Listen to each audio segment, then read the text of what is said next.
Olá, boa noite a todos. Estamos começando aqui a gravação do 13º episódio do podcast de 3. O último episódio eu gravei sozinho, né? Porque o Igão não estava presente, o Guilherme também não pôde comparecer. O pai dele teve um problema aí familiar, né? Ele teve que resolver, o Igão estava no sítio, não estava em contato com a internet, então eu acabei gravando sozinho. E teve a pausa da NBB pro Carnaval, então na última semana a gente também não gravou. Aí a gente está aqui agora voltando, após a pausa de Carnaval, os jogos voltaram no dia 24, e agora a gente vai comentar esses jogos desde então, começando por um jogaço, né? O jogaço que foi São Paulo e Minas. O Minas venceu por 92-90, foi a disputa entre o segundo e o terceiro colocados. O Minas levou o melhor dessa vez, se eu não me engano, venceu, com certeza venceu o primeiro turno, mas na Copa Super 8 perdeu para o São Paulo. Então já está criando uma rivalidadezinha aí entre as duas equipes, assim como Flamengo e São Paulo, que nós vamos comentar mais tarde. O que vocês têm a dizer sobre essa partida aí, galera? Fala, galera, então minha voz aqui. Estamos junto com mais um episódio, já falando do jogo. Então, o São Paulo ele acabou perdendo para o Minas, essa equipe do Minas que desde aquela derrota para o Flamengo ainda não perdeu, vem numa sequência de vitórias, mesmo assim continua em segundo lugar. O Flamengo tem um jogo a mais, mas se o Minas ganhar o jogo a menos que tem, o Flamengo ainda tem um saldo melhor, então isso acaba deixando o Minas em segundo lugar. Mas a partida do Minas foi coletivamente muito boa, como sempre é, uma equipe que joga muito bem o jogo coletivo. Eu dou destaque até pro double-double do Gui Santos, o duplo-duplo, né? A gente ficou esses dias sem gravar o podcast, o inglês desnecessário da NBA volta a aparecer, mas o duplo-duplo do Gui Santos, para mim, foi um destaque bem positivo dessa equipe do Minas. Nas assistências, o Davi foi muito bem, foram 5 assistências e 21 pontos, ele que foi o cestinha da equipe do Minas. Mas o que me impressionou mais foi a atuação forte do Lucas Mariano, pivô da equipe do São Paulo, que guardou 35 pontos e, detalhe, ele jogou todos os 40 minutos da partida, não saiu em nenhum momento e teve um aproveitamento muito bom, tanto para 2 quanto para 3. Para um pivô, os 43% de aproveitamento que ele teve nas bolas de 3 é realmente muito excelente. O nosso Golden Boy, Jorginho, Jorge Lucas, jogou mais uma vez muito bem, sempre enchendo as estatísticas, né? 19 pontos, 18 rebotes, 5 assistências, é um cara presente em todos os cantos da quadra. Também levou essa equipe do São Paulo, mas a equipe do Minas foi a que saiu vitoriosa por 2 pontos, né? Então, é um jogo que foi muito fechado, como era de se esperar. Essa equipe do São Paulo é uma equipe muito competitiva, mas a gente já apontou, como a gente aponta todos os episódios aqui, alguns defeitos, como, por exemplo, você precisar que algum jogador jogue 40 minutos, né? É muita coisa, é muito tempo para um cara jogar só. E no último momento da partida ali, o Queiroz acabou guardando uma bola de 2 e colocou o Minas para ganhar essa partida. Foi uma partida que a gente teve 3 momentos. Na verdade, a gente dá para separar em 2, sim. O Minas, ele dominou as extremidades, no caso aí os primeiros minutos e depois os últimos minutos do jogo, e o São Paulo foi uma equipe que dominou mais ali na parte central da partida, até construindo uma vantagem significativamente boa, mas que não se sustentou até o final da partida.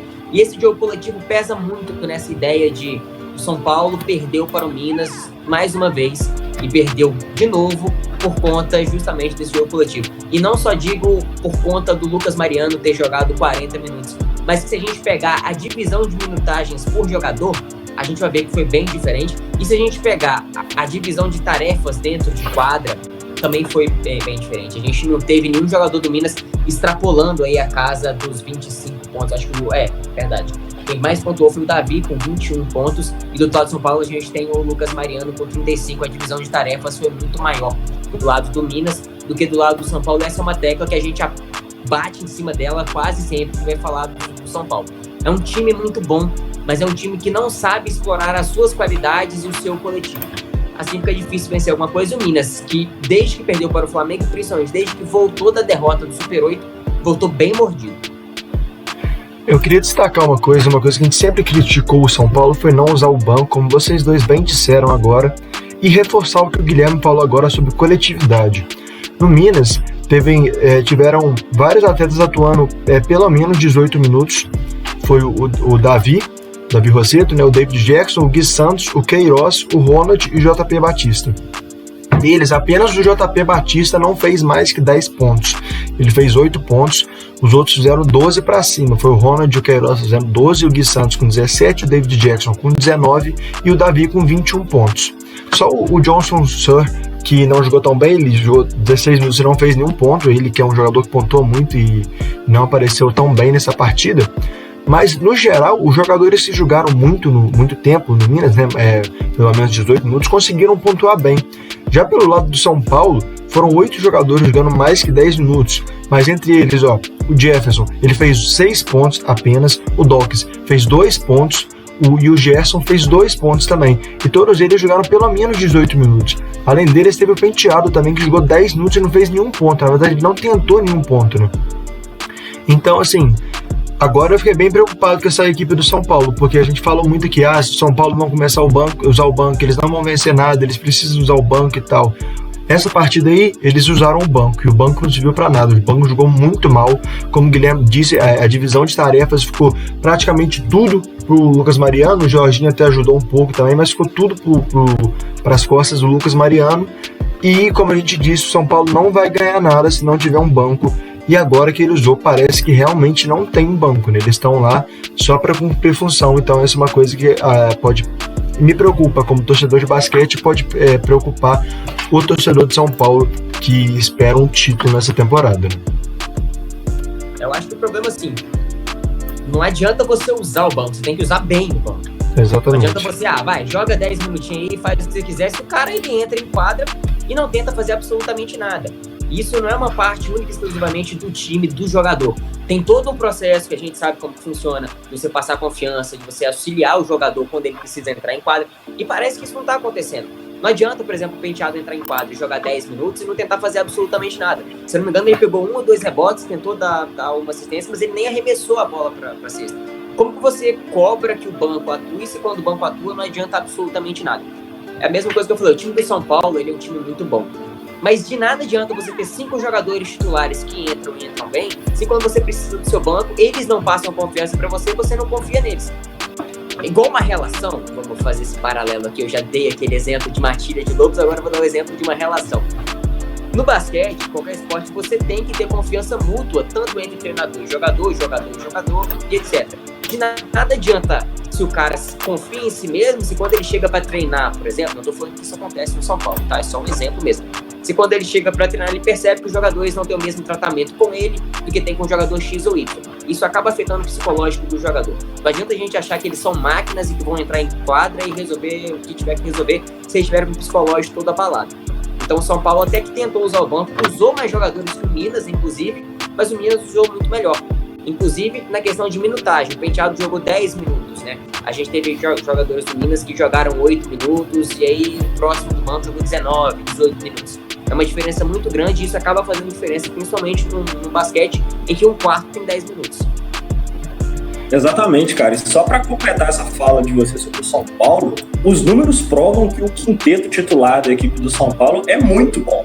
Os caras estão presentes em quase todas as estatísticas. O Lucas Mariano, por exemplo, é o 5º melhor pontuador da liga. O Jorginho ocupa a 3ª posição da liga em assistências e em rebotes. Nos dois ele está presente. Em arremessos de 3, a gente tem o Chamel representando a equipe do São Paulo, que é o 4º melhor arremessador de 3. O Lucas Mariano é o cara que mais mata bolas de 2. E a eficiência, né, do Jorginho é a maior da liga. A eficiência é aquela tabela dos acertos menos os erros, né? Então a gente vê que os principais jogadores da equipe do São Paulo, eles estão lá em cima, eles estão brigando para ser donos das melhores pontuações de fundamentos da liga. Então é um quinteto muito bom, mas é um time que não tem 10, 12 jogadores preparados para cumprir o recado, né? A gente tem 3, 4 jogadores dessa equipe do São Paulo que se destacam muito e outros jogadores que infelizmente não conseguem acompanhar o mesmo ritmo. Às vezes, você ter um time equilibrado é melhor do que você ter uma super estrela igual o Jorginho é. É um cara muito acima da média, mas várias vezes ele joga sozinho nessa equipe do São Paulo, né? A gente viu o exemplo lá na Champions League das Américas, o Jorginho carregou vários jogos, né? Que a gente conseguiu ver. Então, é um time muito bom, é um time com jogadores de muito potencial, mas não tem um elenco. tem alguns jogadores, tem 3, 4 jogadores, vamos dizer um quinteto inicial, tem um quinteto inicial bom, com alguns destaques, mas é um elenco que ainda tem pecado muito nessa coisa do jogo coletivo. Então isso faz com que o São Paulo não consiga ter uma briga tão forte com Minas e Flamengo. O São Paulo é um desastre na temporada? Não, não é. O time está em 3º lugar, o time tem 17 vitórias e 6 derrotas, é uma campanha boa, mas a gente bate tanto nessa tecla porque a gente sente que o time poderia dar mais, né? Esse time podia chegar para brigar muito com Minas e com o Flamengo também. Vamos deixar para criticar mais o São Paulo, que eu sei que a gente vai fazer, porque principalmente eu tenho críticas a fazer a equipe de São Paulo mais tarde, que a gente vai falar de outra equipe deles. Antes de passar para o próximo jogo, eu queria apresentar vocês, né, que eu esqueci de apresentar hoje. Então, Guilherme, seja bem-vindo, Igão, seja bem-vindo. Agora vamos passar para o próximo jogo, foi a vitória do Fortaleza, o nosso xodó. Fortaleza que sim, vai fazer uma temporada espetacular, né, não está tão bem na classificação, pensando em título, está em 7º lugar. Mas pelo que era previsto, pelo time que eles têm, é espetacular a temporada. É a primeira temporada sendo Fortaleza, né? Na última eles já eram basquete cearense e foram muito mal. E eles venceram o Mogi por 94-84 numa atuação espetacular do Matias, né?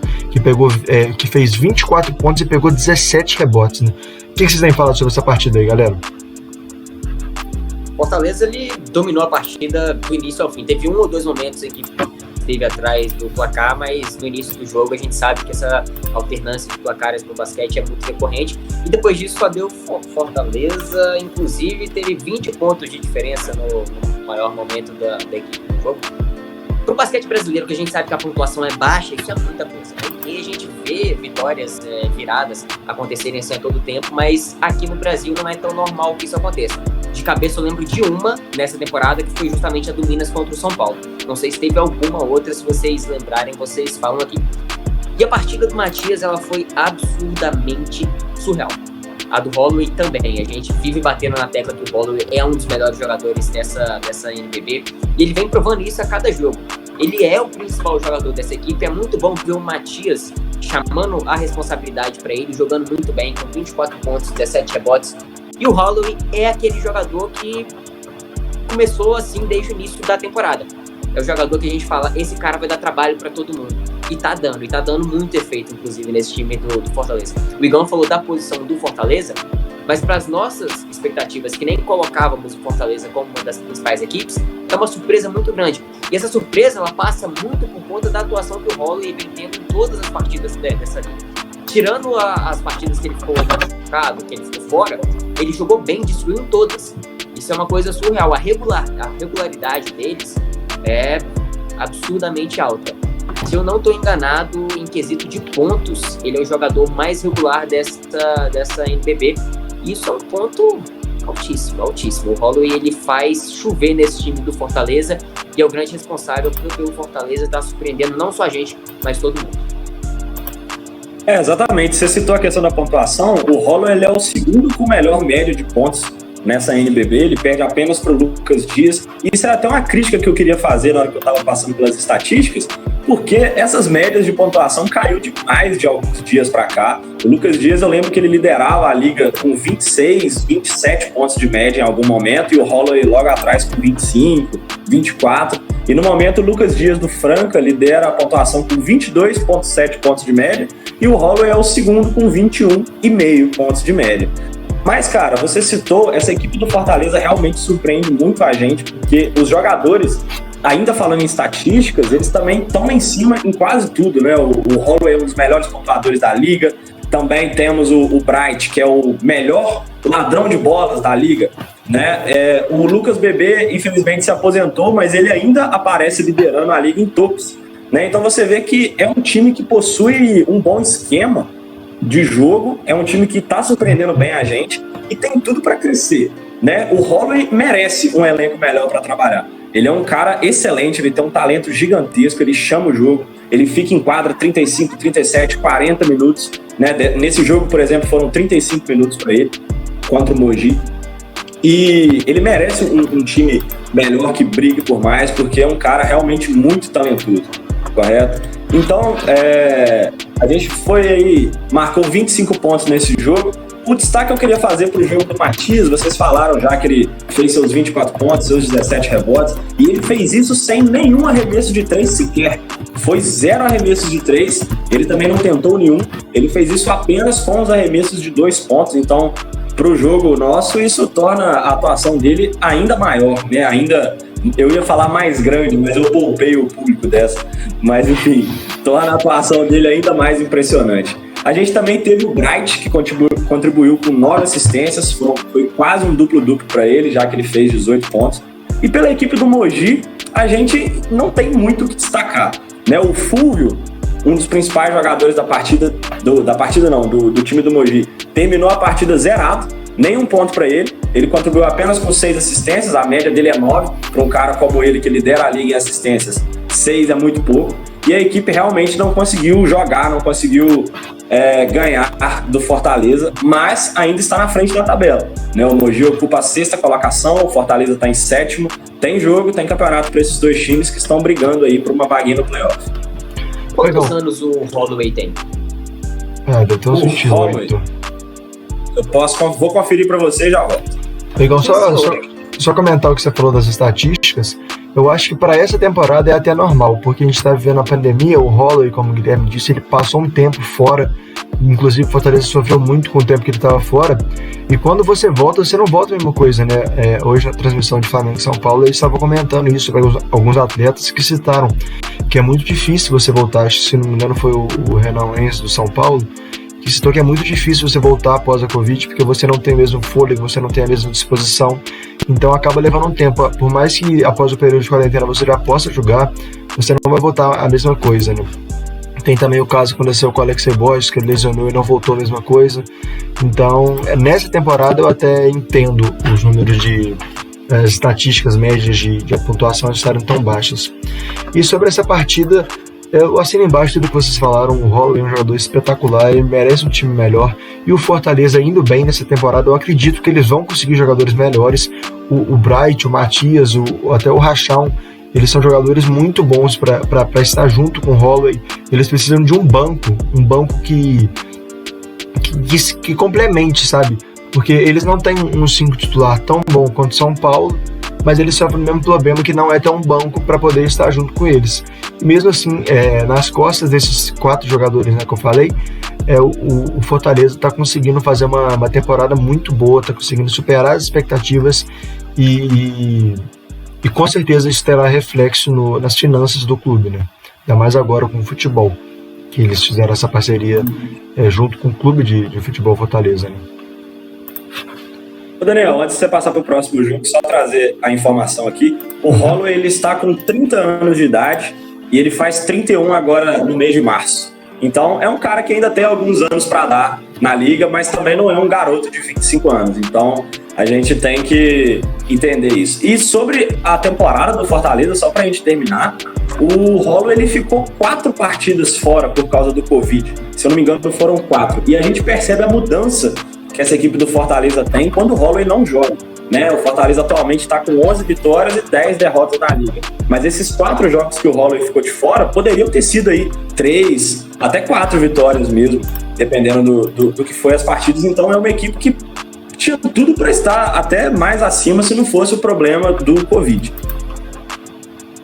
Pois é, vocês verem como a temporada do Fortaleza depende muito deles, né? E vamos passar para a próxima partida agora, que na verdade não foi uma partida, eu brinquei isso aqui algum jogo atrás, que eu não me lembro agora qual é, mas essa aqui foi outro treino na temporada regular, né? Foi a vitória do Bauru por 101-55 contra a equipe do Pato Basquete, foi quase o dobro dos pontos, né? A gente tinha comentado aquela partida, se eu não me engano foi o Flamengo, eu não lembro contra quem que o Flamengo ganhou, mas foram mais de 50 pontos, essa aqui foram 46 pontos de diferença, né? Como eu disse, foi um jogo treino, não foi uma partida. O que vocês têm a dizer sobre ela? Eu tava buscando aqui qual foi a partida que você estava falando sobre o Flamengo. Eu lembro, cara, que foi um amasso de 56, 57 pontos. Pô, infelizmente aqui não tô conseguindo encontrar qual partida que foi. Uma última procuradinha aqui, Dani. Fica à vontade. Enfim, depois a gente fala sobre ela. Flamengo e Brasília, 115-58. Foi o último grande amasso que a gente teve aqui, lá no dia 31 de janeiro, pronto. Então, essa equipe do Bauru, a gente não tem nem muito o que comentar, é uma equipe muito boa, a gente já falou sobre isso, já falou também dos defeitos que ela tem, mas está se mantendo ali no quarto lugar. Esse jogo foi um grande amasso. Essa equipe do Pato Basquete, infelizmente, tem jogos que eles conseguem ser equilibrados, mas foram vários amassos que eles tomaram ao longo dessa temporada, e mesmo assim eles ainda estão na 11ª colocação, aí entrando na zona dos 12, né, que se classificam para aquele torneio antes do playoff, de fato, para selecionar os 8. Mas enfim, da equipe do Pato Basquete, depois de um jogo desse, eu acho até que fica difícil a gente falar alguma coisa da equipe deles, então vou me limitar apenas à equipe do Bauru, que teve o destaque do Gui Deodato com 24 pontos. Jogou muito bem o Gui Deodato, foram 6 rebotes e 5 assistências para ele também. Jogo grande do Gui Deodato. O Alexei Borges, né, a nossa estrela, foi com 18 pontos, mas o que me impressionou foi o aproveitamento. 90% de aproveitamento nos arremessos. Que cara genial. Ele só errou um arremesso de 2, de 3 ele foi perfeito na linha. E com 21 minutos apenas em quadra, provavelmente ele deve estar tendo alguma restrição de minutagem por causa do joelho, mas também foi um jogo que não precisou da presença dele o tempo inteiro. Mesmo assim, essa equipe do Bauru até deixou seus jogadores jogarem bastante tempo. E o duplo-duplo do Gabriel Jaú também chamou atenção pelos seus 15 rebotes. 15 rebotes é muita coisa, né? Os 17 rebotes do Matias foram altos demais, mas 15 rebotes também é muita coisa. E o Gabriel Jaú trabalhou muito bem. Eu não sei nem se essa minutagem do Alex Borges é realmente por conta do joelho, porque vamos combinar que já tem um tempinho já que ele saiu dessa lesão no período de transição. E eu também não sei se é por conta do joelho, porque se a gente olhar todos os jogadores do Bauru, a gente teve o Gui Deodato com 36 minutos, e eu tenho certeza que ele só jogou 36 minutos porque ele queria fazer mais pontos, e o Tyrone com 29. Depois deles, tem o Alex Borges com 21, o Alex com 25, o Larry Taylor com 21, o Alex e Patrício com 15. Então, assim, fica nessa média. A gente fala aqui de jogadores da NBB que jogam 35 minutos por jogo, na maioria das vezes. E o Alex Borges, em forma, é um dos caras que joga 35 minutos. Para 21, uma diferença absurda. Tudo bem que não precisou dele, ele não precisou fazer absolutamente nada nesse jogo. E mesmo assim ele fez. E a pergunta que eu deixo para vocês também, para quem tá vendo a gente nesse momento, para quem vai ouvir no Spotify, é se o Alex Borges voltou. Se ele pode voltar a ser aquele jogador que a gente falou há um tempo atrás, que era cotado para ser até mesmo MVP dessa temporada da NBB. Agora ficou bem complicado por conta da lesão que ele teve no joelho, ele perdeu alguns jogos e depois quando ele voltou, ele não voltou do jeito que a gente esperava. Mas, independente de qualquer coisa, antes tarde do que nunca. E ele voltando para esse time do Bauru, aquela aposta que o Daniel fez de colocar o Bauru como campeão de alguma coisa, que eu não lembro o que é, não sei se foi da NBB ou do Super 8, Não, do Super 8. Do Super 8. Mas mesmo assim, o Bauru já passa a ser um dos favoritos, pelo menos para incomodar Flamengo e Minas. Eu vou até tirar o São Paulo dessa briga, que hoje eu não vejo mais o São Paulo com poderio para bater de frente, tanto com Minas quanto com o Flamengo, numa série de playoffs. E o Bauru ele já passa a ser um time que a gente tem que ficar olhando assim, e aí, será que vai? Foi um amasso, foi um jogo treino, eles dominaram a partida inteira contra um time que hoje precisava ganhar, que tá precisando vencer para não passar tanto sufoco na hora daquele jogo de se quiser chegar entre os 8 primeiros, que eu acho bem complicado, mas independente de qualquer coisa, é um time que precisa ganhar para se manter, pelo menos com possibilidade de ir para os playoffs. Se isso não acontecer, acho que a matemática é bem básica, né? Então assim, do Bauru não tem muito o que falar. E do Pato Basquete é assim. O que a gente vai falar também? É um time que perde de quase o dobro de pontos, perdeu de 101 a 55, isso é uma diferença absurda. Eles não entraram em quadra, eles deixou sua alma deles correr em quadra e seja o que Deus quiser. O Bauru, eu não vejo ele ainda incomodando o Flamengo e o Minas. Mas se eles reencontrarem o basquete que eles estavam jogando antes da lesão do Alexei Borges, aí sim eu concordo com você. Aí eu acho que eles podem realmente dar uma incomodada. Eu não acho que ganhe de nenhum dos dois, mas pode, por exemplo, cansar eles. Tipo, se pegar numa semifinal, pode cansar para final. Se pegar nas quartas, pode cansar para semifinal. Então é uma equipe aí que realmente, que se voltar ao que estava jogando antes, tem que ficar de olho. E o Pato, apesar dessa partida ter sido muito ruim, eu não acho que eles são são duas equipes que se classificam para os playoffs. Eu não acho que eles estão fora das duas melhores. Vocês entenderam o que eu quis dizer, né? Eu acho que eles vão conseguir tranquilamente essa classificação, mas vão para aquela fase antes das quartas de final, as oitavas, né? Que são os times entre a quinta e a 12ª posição participam.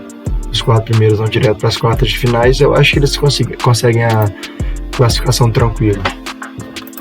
Vamos passar agora para outra partida que teve hoje, que foi a vitória do Flamengo sobre o São Paulo. Também foi um amasso. O Flamengo venceu por 93-74. Não foi uma diferença tão grande, mas no jogo foi uma coisa absurda de diferença. O São Paulo não arrumou nada.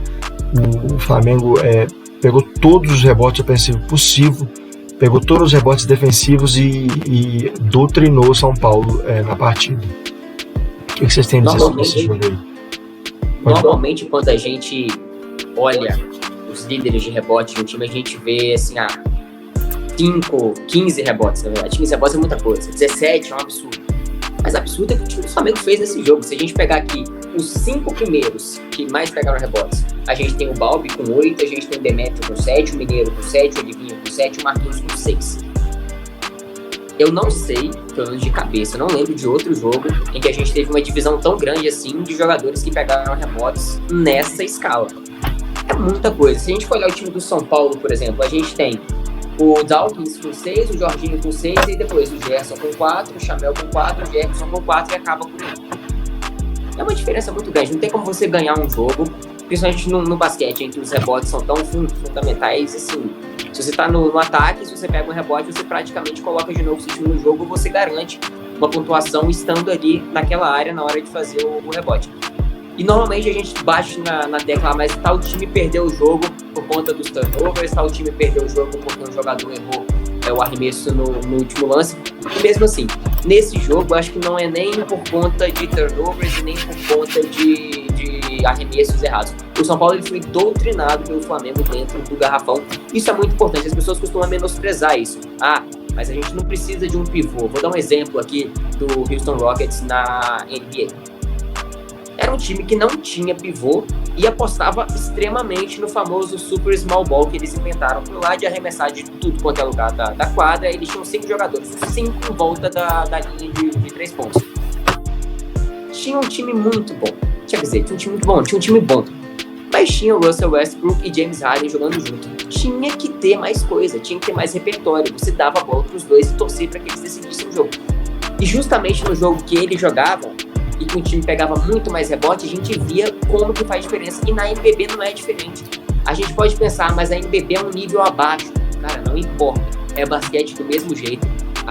O que os jogadores têm que fazer é a mesma coisa. As regras são muito parecidas, tirando, por exemplo, a questão de tempo, que na NBA é 12 minutos por quarto, aqui são 10 minutos por quarto. E mesmo assim, é uma diferença absurda do que é um time que sabe pegar rebotes e um time que não consegue fazer absolutamente nada. E de novo a gente bate na tecla. O São Paulo é um time que tem 5 jogadores iniciais muito bons, mas que o banco não consegue contribuir. O Flamengo é um time que tem os 5 iniciais, 5 do banco, e se bobear, tem mais 5 lá que entram e ainda conseguem fazer o estrago que tiver que ser feito. A diferença entre os dois times hoje é muito grande. Quando o São Paulo venceu o Flamengo logo no início do campeonato, a gente falava: São Paulo pode ser um time que vai incomodar o Flamengo e vai brigar pelo título. Hoje eu praticamente descarto o São Paulo dessa disputa, independente do terceiro lugar. É um time extremamente frágil, um time que tem inúmeras fragilidades, é um time que, se souber ser atacado pelo seu adversário, não vai conseguir se defender. Porque a defesa do São Paulo também não é das melhores dessa liga. O ataque é muito bom, mas de nada adianta você ter um ataque muito bom, uma defesa que cede espaços para qualquer time e um banco que não contribui em nada. O Flamengo mostrou para todo mundo que o São Paulo era, não vou nem chamar de fogo de palha, mas mostrou para todo mundo que o São Paulo não é tudo que a gente esperava. Gui, você fez o comentário sobre os rebotes, eu fui até buscar aqui, que eu fiquei curioso. Realmente, os 49 rebotes que o Flamengo teve nessa partida me chamaram muito a atenção. Inclusive, desses 49, 20 foram rebotes ofensivos, o que a gente sabe que é bastante complicado. Se pegar um exemplo da equipe do São Paulo, por exemplo, Foram 31 rebotes para eles, 27 defensivos e apenas 4 ofensivos. O Flamengo ficou quase meio a meio. 20 rebotes ofensivos na partida, destaque para o Balbi, que só ele pegou 5 ofensivos, o que é muita coisa. Mas eu fui buscar qual é o recorde de rebotes em um único jogo, e ironicamente o recorde é do São Paulo, numa partida no ano passado em que eles pegaram 59 rebotes, então o Flamengo chegou bem perto com os seus 49. Desse jogo, eu vou deixar um pouco o Flamengo de lado para fazer a minha crítica aqui ao São Paulo. Esse podcast ele acaba sendo um pouco ingrato, né? Porque a gente elogia num dia e critica alguns minutos depois, porque a gente fala de vários jogos. Mas eu acabei de tecer enormes elogios para Lucas Mariano e Jorginho, mas agora eu vou ter que colocar eles lá embaixo. Porque um cara como o Jorginho não pode jogar 28 minutos e fazer apenas 4 pontos, com 20% de aproveitamento nos arremessos. Lucas Mariano, também 28 minutos, 7 pontos, 25% de aproveitamento nos arremessos. Esses não são os caras que vão carregar essa equipe do São Paulo. Por isso que a gente fala... Exatamente. É por isso que a gente fala que precisa de um elenco. Né? O Dawkins jogou bem, fez 20 pontos, mas não é um cara igual o Jorginho que faz um triplo-duplo, 25 pontos, ganha o jogo na última bola. Né? Então, os jogadores precisam aparecer. A equipe do Flamengo, muito regular, né? Uma regularidade até assustadora para uma equipe. Mais uma vez, revezando seus jogadores. Dessa vez foi o Marquinhos, o principal pontuador. Sempre é um cara diferente. O Olivinha também jogou bem, com alguns rebotes, mas foi mal no aproveitamento, infelizmente. E outra coisa, essa equipe do Flamengo ela é muito fechada. Os caras jogam muito bem juntos, né? Um time coletivo incrível. Então realmente vai ser difícil bater o Flamengo. Eu acho que agora que eles assumiram essa ponta da tabela, eles vão ficar na ponta da tabela até o final. Não acho que o Minas vai conseguir passar, a não ser que um tropeço muito absurdo aconteça. Porque os jogos que o Flamengo perdeu foram jogos atípicos. Digamos assim, é um time muito regular, é um time que dificilmente falha e mostrou mais uma vez que essa equipe do São Paulo, se marcar Jorginho e Lucas Mariano, não vai para frente. Pois é, eu queria fazer um destaque aqui para a equipe do Flamengo, que arremessa muito bem de 3. Hoje eles fizeram 18 bolas de 3 e 18 bolas de 2 pontos. Isso é uma coisa muito absurda, nem na NBA acontece isso. Quase sempre as equipes tem mais bolas de 2 pontos do que de 3, afinal é muito mais difícil você meter uma bola de 3 do que meter uma bola de 2, porque a distância é muito maior. E o Flamengo fez isso hoje com maestria, bem fazendo isso nos últimos jogos, na partida contra o Paulistano, que eles também venceram. Eles meteram 19 bolas de 3, hoje já foram 18, então são muitas bolas de 3, e se continuar desse jeito, se continuar com a mão calibrada, o Flamengo com certeza vai ser o campeão dessa temporada, porque eles jogam bem embaixo, melhoraram o rebote, que era uma coisa que a gente criticava bastante eles, chuta bem para 3, passa bem a bola, marca bem, então realmente você é a equipe a ser batida esse ano, e eu não acho que ninguém vai bater. Já o São Paulo, cara, é mais o mesmo que a gente já falou, precisa usar mais o banco, o Jorginho não pode fazer só 4 pontos, o Lucas Mariano não pode fazer só 7 pontos, e eu vou fazer uma crítica aqui também ao treinador de São Paulo, que foi expulso no meio do terceiro quarto, tomou 2 faltas técnicas, ainda saiu xingando todo mundo. As 2 faltas técnicas foram julgadas que ele reclamou, que a arbitragem acertou, não tinha nada a reclamar, ele ficou reclamando. Então isso é uma coisa que a gente não...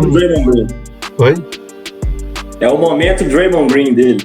É uma coisa, Draymond Green, Max Cousins, são as coisas inaceitáveis que no nosso basquete, que é triste de ver, né? Então, queria fazer esse destaque negativo à equipe de São Paulo e também ao treinador. Vocês têm mais alguma coisa para falar ou posso encerrar aqui já? Cara, eu tenho só um comentário. Guilherme, eu sei que você precisa ir, mas é porque foi assustador aqui que eu acabei de ver. Essa equipe do Bauru, cara, você estava falando sobre porcentagem, eu até voltei para olhar. Eles tiveram no jogo contra o Pato Basquete 57% de aproveitamento nas bolas de 3, 60% nas bolas de 2. Eu acho que isso, além da partida muito boa, explica muito o porquê desse placar. Os caras não estavam errando nada. 57% para 3 é um absurdo, cara. Eu olhei isso aqui agora e eu precisava da informação. Como eu disse, foi um jogo treino, né? Eles doutrinaram a equipe do Pato, não teve nada que eles fizessem que ia parar o ataque do Bauru. Exato, tá sem contestação nenhuma. Pois é. Se bobear até contestaram, mas contestaram errado, né? Então isso aí também é mérito dos jogadores do Bauru. Agora eu vou passar aqui rapidamente pela classificação. O Flamengo é líder, tem 23 jogos, 21 vitórias e 2 derrotas. 2 derrotas foram para São Paulo e Corinthians no primeiro turno. No segundo turno ainda não perdeu, 28 vitórias seguidas. Em segundo lugar temos o Minas com 22 jogos, um jogo a menos que o Flamengo, mas não pode passar por conta do confronto direto. O Minas tem 20 vitórias e 2 derrotas. As 2 derrotas foram para a equipe do Flamengo na abertura dos 2 turnos, né? O Flamengo amassou o Minas na primeira partida, na segunda jogou bem, dominou eles também. Não amassou, mas foi bem seguro. Em terceiro lugar vem o São Paulo, com 17 vitórias e 6 derrotas. Já vê uma diferença bem grande para os 2 primeiros colocados, que só tem 2 derrotas. O São Paulo já tem 6. Em quarto e quinto vem Bauru e Paulistano, cada um com 14 vitórias e 8 derrotas. Em sexto, o Mogi com 12 vitórias e 10 derrotas. O Fortaleza vem em sétimo com 11 vitórias e 10 derrotas. O Unifacisa, que vem fazendo uma temporada muito boa também, tem 12 vitórias e 11 derrotas. E a partir daí nenhuma equipe tem saldo positivo mais. O Corinthians em nono e o Franca em décimo, que é tenebroso a temporada do Franca. O Franca, inclusive, que estava jogando com o Minas agora, perdeu por 93 a 87. O Franca está em décimo com 11 vitórias e 11 derrotas. O Pato Basquete, que a gente comentou agora, está em 11º com 8 vitórias e 15 derrotas. O Cerrado em 12º com 7 vitórias e 16 derrotas. O Pinheiros e o Caxias em 13º e 14º. Isso mesmo. 13º e 14º com 6 vitórias e 17 derrotas. O Campo Mourão em 15º com 5 vitórias e 16 derrotas. E fechando a classificação, o Brasília, que tem 4 vitórias e 19 derrotas, amarga a lanterna. E eu queria lembrar a todos que está chegando o Jogo das Estrelas, vai ser dia 19 e 20 de março, que esse Jogo das Estrelas vai ter todo o seu arrecadação, na verdade, né? Perdão pelo português. Vai ter toda a arrecadação destinada a vítimas da Covid, a família das vítimas da Covid e ao combate à Covid. Então, queria lembrar a todos aí para poderem botar no calendário aí, botar na agenda, que para todos assistirem, poderem fazer uma doação, se for possível, para as famílias, que é uma parada muito importante. A gente está num momento crítico no Brasil, né? Esse governo incompetente que não presta ajudar nada, só atrapalham. Seria melhor se não tivesse ninguém lá, a gente teria mais avançado. E infelizmente a gente não está conseguindo ainda propagar as vacinas. Em lugares como no Rio de Janeiro estão tendo que parar a vacinação. Então vamos todos torcer, vamos todos fazer a nossa parte para que esse vírus passe, né? Então queria pedir a todos que estejam acompanhando para poder fazer isso. Vou encerrar aqui. Vocês podem se despedir aí, Igão, se quiser se despedir. Galera, obrigado mais uma vez quem acompanhou até aqui, quem está ouvindo a gente através das outras plataformas digitais. Acabei me esquecendo de falar no início do episódio, mas acompanhe a gente lá nas nossas redes sociais, estão inscritas aqui na tela da Twitch, para quem está vendo. Para quem está só escutando no Spotify, Twitter, @podcast_3, Instagram, podcast3, no YouTube, podcast3, o íconezinho da bolinha laranja, se inscreve lá no nosso canal e assista a gente na Twitch online, quando a gente estiver gravando, twitch.tv/podcast3. Então, galera, mais uma vez, obrigado. Terminando aqui o nosso 13º episódio. Já fechamos 1, 2, estamos indo para a terceira mão cheia de episódios e a gente espera só continuar. Valeu para quem assistiu e é nóis. Boa noite. É isso, pessoal. Muito obrigado pela companhia de vocês. Obrigado, Daniel. E só fazer um comentário rapidinho aqui sobre o jogo do Minas contra o Franca. Foi mais uma partida excepcional do Minas coletivamente. O maior pontuador teve 22 pontos, que se não me engano foi o Gui Santos, deixa eu só confirmar. Exatamente, foi o Gui Santos. 22 pontos. E a diferença de pontuação de um jogador do Franca para do Minas, ela é absurda. Mais uma vez o Minas dando aula de equilíbrio entre a sua equipe. No mais, para você que acompanha a gente ao vivo aqui pela Twitch, muito obrigado pela sua companhia. Para quem vai escutar a gente lá no Spotify, divulga para sua família, para seus amigos, periquito, papagaio, cachorro, que seja. Ajuda nessa divulgação, ajuda a crescer esse projeto, que a gente sabe que tem números da NBA no Brasil, mas sobre NBB é pouquíssima coisa. Então ajuda a gente nessa. Um beijo para vocês e até mais. Valeu, galera. Vou encerrando aqui. Assinem embaixo tudo que eles falaram. Muito obrigado a vocês pela presença. Divulguem nosso trabalho, por favor. É muito importante o apoio de vocês. Obrigado a todos que assistiram até aqui. E até a próxima. Sábado que vem estamos aí de novo. Segunda-feira esse episódio está no ar. Adeus.